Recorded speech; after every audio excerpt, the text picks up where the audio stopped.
我是真不知道那些神仙啊，一年在日本只花4、5万的那些神仙是怎么存活下来的。今天就详细和大家讲一下在日本这边的一个开销啊，无论你是工作签或者是说留学签，你来这边的一个初期的费用和你在这边每一个月的一个开销啊，我们详细的讲一下。好的，首先大家可以看到我现在的一个电脑桌面上啊，这个上面是工签，我们简单的一起分析一下这些消费啊，看一下合不合理。这个是我认知情况下的一个大概的一个消费啊。如果说有杠精硬要说啊，我每天就只吃泡面啊，我每天就只吃2顿啊，什么什么乱七八糟的，那你是这个。我们继续回到正题，首先你是通过这种工签或者是说特定技能签等等，一般情况下，你正常人你是没办法在国内直接找到工作的，对吧？那你就需要找这个中介啊。那这个中介的话，一般的费用我了解到的情况就是3万到5万啊。它这个3万到5万的一个区别就是，好像说，如果你是1年签啊，可能就3万就能搞定啊。如果你是3年签那种，那可能就比较贵啊。还有分那种不同的工作，可能价格也不太一样啊。这个具体的我就不讲了，我也不是中介。第二项的话就是东京租房，或者是说东京以外的地方，它租房的一个大概的费用啊。初期费用，我这里面指的是初期费用。初期费用一般是包括了1个月的一个房租啊，这么一个情况。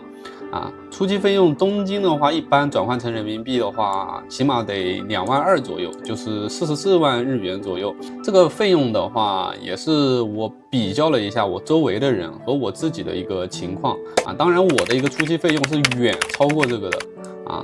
那么我这里取的是一个大概的一个值啊。东京以外的一个租房的情况，初期费用一般是1万8左右。我这个值的话也是通过这个房租大概的一个房租的价格啊乘以一个系数，系数的话一般情况下是房租的5倍左右啊，4.5到5倍左右这么一个情况，一般是礼金是1倍的一个房租的情况下这么算出来的。好的，这个初期费用大概是这么一个情况，然后这个签证以及各种办理材料的一个费用，就你刚到日本之前。那么你需要在留啊，还有这个护照啊，还有准备各种材料啊，去银行办理各种资金流水，对吧？那这些费用总共加起来，大概多的话可能要到2000少的话大概就是1000就能搞定这么一个情况。具体的话我也没有计算过大概反正就是这么一个情况。这个机票的话，这个一般情况下我们来日本都是选择4月份、7月份，或者是说10月份之前。那么这个期间一般都是留学比较火爆的一个期间，或者是说大家都放假了那么一个区间。这个期间的话，机票一般都会比较贵我当时来的时候大概也是1300左右。所以说我们把机票定在1200，大概1200左右实际上可能也有淡季，淡季的时候可能说800-900也能过来。但是我们并不是每一个人他都住在这个上海什么等等这些比较靠海的这些城市，对吧？所以说我们从老家转到这个海边的城市，实际上也是需要一笔费用的，对吧？实际上可能还会比这个多，对吧？我们就取1200吧。好，再往下的话就是这个家具家电这个房子的一些生活用品初期的一个费用一般情况下你刚到日本基本上是开局一张床，装备全靠捡或者装备全靠买那么这种情况下的话，最起码你这个冰箱、洗衣机还有这个微波炉这些是要的吧？还有这个床上用品肯定是要的吧？冰箱、洗衣机、微波炉大概价格能控制在4000块钱以内吧，差不多然后这个桌子、凳子，还有这个床上的用品，或者是说包括一张小床一共控制在6000以内，这个是勉强能做到这么一个情况。如果你开局一张地板的话当然我这个房子它是包家电的，那这种情况下的房租可能是贵很多的然后我们这个初期的这个费用也算的比较紧凑然后东京租房的一个月租大概的情况是3500到4200左右我的房租是4300这么一个情况。有些杠精可能会说我住在东京，我每个月就3000块钱那是你的本事。大部分的话是3500到4200就连学校的一个宿舍的话，基本上也是3000多。好，那么东京以外的话，有一些偏的地方，那可能就比较便宜了，便宜的能到达一个2800左右到3500之间。实际上，大部分情况来看，也都是3000左右啊，这么一个价格。然后生活用品的话，我指的就是比如说纸巾啊、洗发露、沐浴露啊，或者是说这个洗衣液、洗衣粉啊等等啊，这些开销的话，我们就算它每个月100啊，可能不一定能到达100啊，但是这个看每个人使用的情况、使用的频率来定，对吧？也有可能超过100。然后这个水电燃煤的话，我们就算它400，基本上水费的话，一般一个月就是120左右啊，电费的话也是150以内吧啊，然后这个燃气费的话也是100多吧，反正加起来就400左右吧，我印象中这个也是因人而异。然后这个话费和宽带的话，如果说你没有办理这个宽带，你每个月的话费可以控制在200以内啊。如果你办了这个宽带，像我这种情况，每个月就得花费450左右啊。这个话费的话，大概是控制在200左右，然后这个宽带的话，一般是230左右，然后它会有一些税啊，然后加起来一共就差不多是每个月450啊。这个话费和宽带这个伙食费的话，如果说你自己做的话可以做得非常节省啊，这种情况下就会开销很少。如果说你是在外面吃的话，那真的开销会非常大。我给大家算一下，首先东京这边你吃一顿饭在外面的话，一般情况下你比较节省一点，一般是30左右。那么你早餐的话，吃面条这些，可能也差不多是30左右。那么一天3顿，那就是90的话，我们30天3927就是2700，对吧？你2700的话，你还不能保证，你完全每一个月都不去出去和朋友吃一点大餐什么乱七八糟的，你可能出去吃一点好的一顿最起码得200以上。那么按照这种情况来算，每一个月如果说全部在外面吃的话，就大概是3000这么一个情况左右如果你是自己做的话，为什么能这么省我是算的比较极端，比如说你每一天早上直接不吃，或者是说你买一点面包什么的基本上应付一下，也就可以控制在5块钱以内早餐5块钱以内，这个中餐和晚餐自己做的话，可以控制在20块钱以内这么一个情况，就是算它15吧就是每一天35这么一个情况。每天35的话30天就是1200不到。那么我们实际上算的比较极端了实际上大部分人他没办法做到每天都自己做，而且每天都吃的那么节省，对吧？你随便买点肉，买点其他的，你可能就控制在20多了这么一个价格。所以说我这里算的是比较极端的，因为我怕有小黑子硬要跟我杠，说我每个月就可能花500-600块钱就好了，我每天吃泡面，我每天吃2顿那你真牛逼。好，我们接着往下。这个交通费的话，这个是因人而异的。一般情况下，可能有些人会出去玩什么乱七八糟的。我这里算的实际上也比较保守了，我算的是150东京这边的一个交通费用如果是出租车的话，就非常非常贵，这个就不用想了，大家都不用去考虑。这个地铁的话最起码得150日元，就是7块钱，7块5左右。就是你只要坐了，你就需要7块5左右，然后你超过2个站还是超过几个站就得180，就是9块钱左右。反正基本上你出一趟门来回最起码得要15块钱以上。那么你去远一点的地方可能就要30-40这么一个情况。那么我们综合算下来，我们每个月可能出去个5-6次，或者是说3-4次，可能偶尔去一次远一点的地方，那么最多的话就200左右吧我这里是写的比较保守，算150有一些人他就一个月全部骑自行车，或者是说他压根都不出去，那我们就算的极端一点，就算他0，他去学校什么的，他也是骑自行车，所以说我们就给他极限的把它当成0。那么这个娱乐项目的话，就包括这个和朋友出去吃饭还有这个和朋友出去玩或者是自己的一个兴趣爱好，然后买衣服、买裤子等等，买一些小零食等等，我们就算它每个月500，可能这个500也算高了，但是你要考虑到平均，就是你甚至你要买衣服、裤子也全部算在这里面的话实际上也不算很高了。就每个月出去和朋友吃个一顿好一点的吃2顿我觉得这个费用还算比较合理你不能说你来这边渡劫的就完全什么都失去了，为了省钱，对吧？所以说我们给这个娱乐预留了500块钱的一个预算，你不可能来日本这边一整年你一次都不出去玩吧？那我如果说我们前一个月没有这个花销这500块钱，那么我们某一个月我们出去穷游了一次，那么实际上就把前面几个月的钱全部补上来了，对吧？所以说我觉得这个还算合理，对吧？好的，那么最终我们看一下这个工作签的一个总结啊，工作签的一个总结，初期费用是这里面包括了1个月的一个生活开销啊，我指的这个初期费用。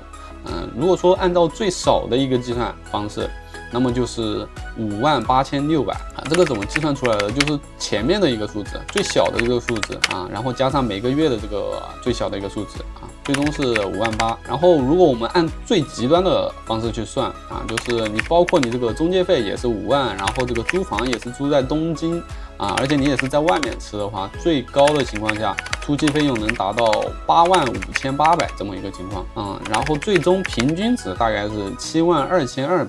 所以说，如果你是通过工作签来这边，初期的费用就是你至少保证自己能生存下来，生存1个月那么你需要的一个费用，普通人不要搞那种抽象，普通人大概是72000多那么你在这边每一个月的开销也是算好了，就是最低值一般情况下是5200这个指的是东京以外，就不在东京租房比较便宜的情况下。如果说你是在东京，并且你这个开销拉满的话，就是8800左右，平均下来就是7000左右的一个开销。这个实际上算的已经非常保守了。我自己的一个开销平均是在7500左右，因为我是在东京我这个租的房子是比较贵的，4300左右，所以说我的一个开销基本上是7500。我的宽带什么这些也是刚需，因为我要做视频什么乱七八糟的，你不开宽带，这个上传的速度太慢了，所以说没办法，真没办法。实际上我做饭什么乱七八糟的，这个开销也控制在很低的一个成本这种情况下我都得7500左右了。然后我们算一下这个工签的一个月薪，一般情况下是一些特定技能签什么乱七八糟的，薪资的话一般情况下是24到28左右，扣除各种乱七八糟的费用之后到手一般是11000人民币左右每个月的话我们扣除这个7000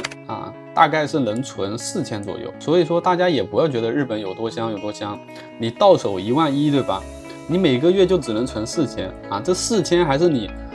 不出去乱花钱的情况下非常节省的情况下你想一下，你随随便便出去搞个项目或者说跟朋友偶尔搓几顿，那你可能就每个月只能存2-3000了。你每个月只能存2-3000的话，那你和国内月薪6000有什么区别呢？我觉得在国内的话，一般情况下，绝大部分城市能够控制在每个月2500的一个开销。那么你在国内6500的薪资以上，如果说单纯的为了这个挣钱来日本你超过6500的薪资，你就不要考虑来日本了我感觉性价比真的很低，而且在这边的话，你买一瓶水都得5块钱以上，你买一瓶水都要这个支支吾吾半天真的没必要来这边受折磨。这个是工作签的一个情况。好，我们接着看留学签。留学签的话这个签证以及各种费用和上面是一样就是来这边之前我们就算它1000到2000，然后机票费的话我们也是算它1200语言学校的一个学费包括一个报名费的话，一般情况下是4万左右，就报名费一般是3000左右，然后学费的话是36000到38000之间我们就算它4万。还是这个租房租房的话和上面是一样的，包括这个初期费用、家电等等，下面全部是一模一样的。下面这些重复的我们就不过多的一个赘述了。最终我们看一下结果。首先这个初期费用包括1个月的一个开销是68600，比那个工作签是要贵一点点吧对，比工作签的话要贵1万块钱左右。那么最高值的话是75800这个的话比那个工作签最高值要低一点点。那么平均值和工作签来这边实际上差不太多的，所以说初期费用实际上是差不太多的，也是72000多。然后我们看一下每个月的一个开销，每个月的开销和上面也是一样的，因为每一个月的一个开销，工作签和留学签它实际上是一样的，衣食住行，对吧？当然有一些比较极端的情况下比如说这个我们办的这个工作签，我们有宿舍，然后很多人住在一个房间里面那么这种情况下可能这个租房会便宜很多包括你留学签你也可以住寮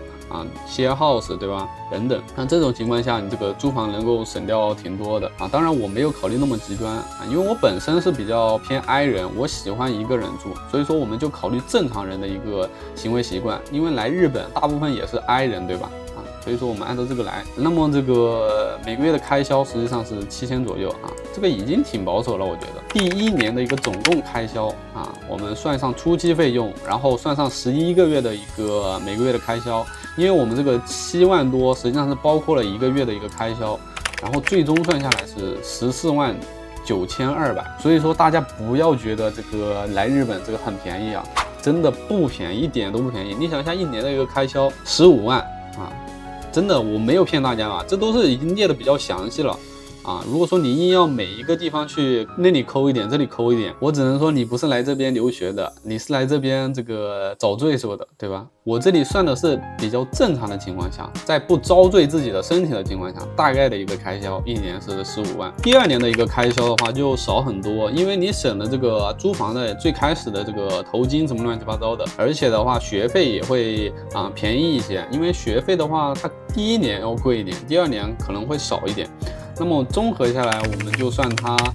学费3万5啊，对吧？加上这个12个月的一个开销，那么算出来大概是11万9啊，就是12万。第2年的话，大概可以控制在12万啊。那么你在语言学校，如果说你极限生存读2年，大概的一个开销就是27万左右。我们补充一个点刚刚忘了一个最重要的一个环节就是半工半读。肯定很多人想着这个资金不够充足，然后我来日本这边半工半读。听说半工半读能够挣回来我们在这边所有的一个开销，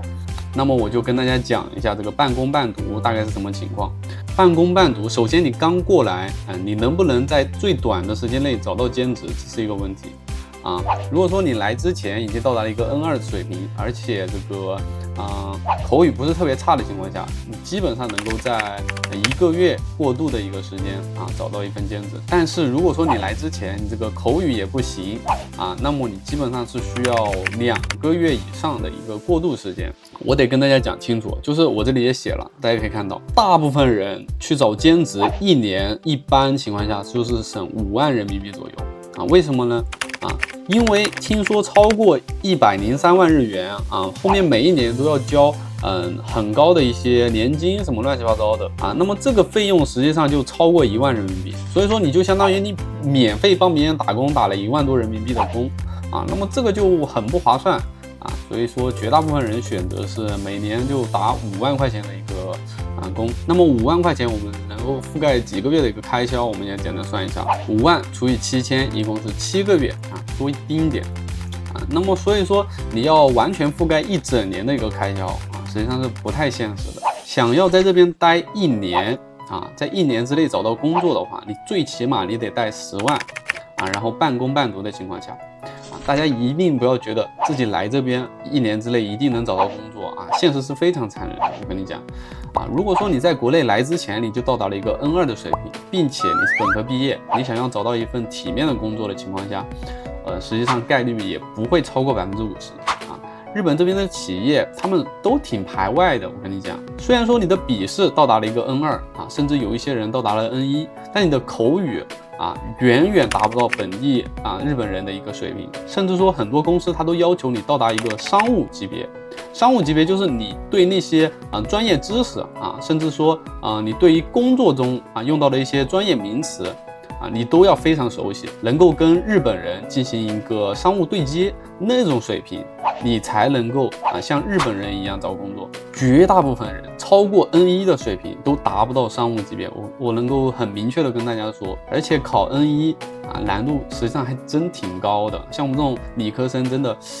很难做到。所以说大家一定要留有余地要不就是考虑后面的一个升学大学院也好，或者是说这个专门学校也好，或者是说最起码你得考虑在语校待1年半，甚至是说2年，你要有这种后备隐藏人员如果说你完全搞得那么极端的话，万一没找到，那你20多万不就是打水漂了吗？对吧？所以说我是建议大家做好最坏的打算，就是最起码就像我下面列的这样子想要待满2年，最起码你要带17万左右来这边半工半读的一个情况下啊，我觉得你是要做好这个最坏的打算的。这个就是来日本这边语言学校留学的一个大概开销，包括其他各种签证，每个月的一个开销实际上都是差不太多的。如果你是东京以外的，可以控制在5000多；你是东京这边的话，一般情况下是控制在7000左右。好的，这个就是我了解到的一个情况，还有我这个自己折中的考虑了一下算出来一个最终的一个数据。我敢肯定评论区一定会有杠精在那里讲自己每个月这个开销是有多低或者是说自己的开销有多高甚至有一些神仙说我来这边每一年开销就是4、5万。包括我上一期视频发出来的时候，也有很多水友这个我都不知道你们这些开销是怎么花费的。我来这边每一年开销就是4万多，我打个工随随便便就覆盖我所有的开销，甚至还能存钱。你牛逼！好的，那么本期视频就到这里了，感谢大家的耐心观看，中间可能有点啰嗦不过都是发自肺腑，就是我这个人说话也比较直接是什么就是什么，然后大家也能感觉出来我比较朴素，我不会去刻意的去骗人，对吧？那么大家通过这一组数据去计算一下来日本到底划不划算？如果说你通过这个自己攒的一个钱和这边的一个薪资去考虑的话，大概划不划算我能告诉大家的是如果说你在这边读完书毕业之后，大概你找的一个工作薪资也是控制在25到28左右刚开始的基本上都是这样。你去大厂的话，就那种比较厉害的厂的话，估计月薪也就35左右吧35就是16000不到吧16000人民币不到我觉得东京这边的一个消费力，大家也看到了11000人民币就是这边的一个月薪26左右，月薪26左右就等于国内的6500左右我感觉是这样的，大家可以去对比换算一下，你要在日本这边拿到多少钱才等于你国内的一个薪资待遇。当然大家也会去说来日本这边它的一个工作压力可能会小一些等等但实际上这个都是因人而异的。而且的话，如果说你来这边你是干的那种劳务派遣或者是说干的那种打扫卫生然后料理店实际上并不是那么轻松尤其是这个劳务派遣，实际上和国内的工作性质是没有区别的，你面对的大部分都是国人，对吧而且的话，我目前了解到的情况来看，有一些劳务派遣他每个月到手的钱就是20不到，很夸张，20不到。然后你自己可能你如果说要缴社保你缴那些医保等等，你每个月到手可能就17、8，真的纯牛马，很夸张。所以说大家尽量的话还是通过这个人文签，就是类似于那种特定技能签，不要通过这种劳务派遣吧。劳务派遣有一些还是挺坑人的，我感觉而且你劳务派遣的话，它好像是中途你不能自己去换签证你像这种人文签的话，你如果说你自己在这个公司干的不顺，你可以自己去找同行就是同一个领域的一个其他的公司，你自己去应聘也是可以的。那么是这么一个情况。好的，那么本期视频就到这里了感谢大家的耐心观看之前大家一直都很好奇，为什么我来这边半年左右就开销那么高还有就是大家非常好奇在日本这边的一个开销或者是说我来日本这边大概需要带多少钱等等这一期视频非常啰里吧嗦的跟大家全部讲解了。那么我们下期视频再见，拜拜。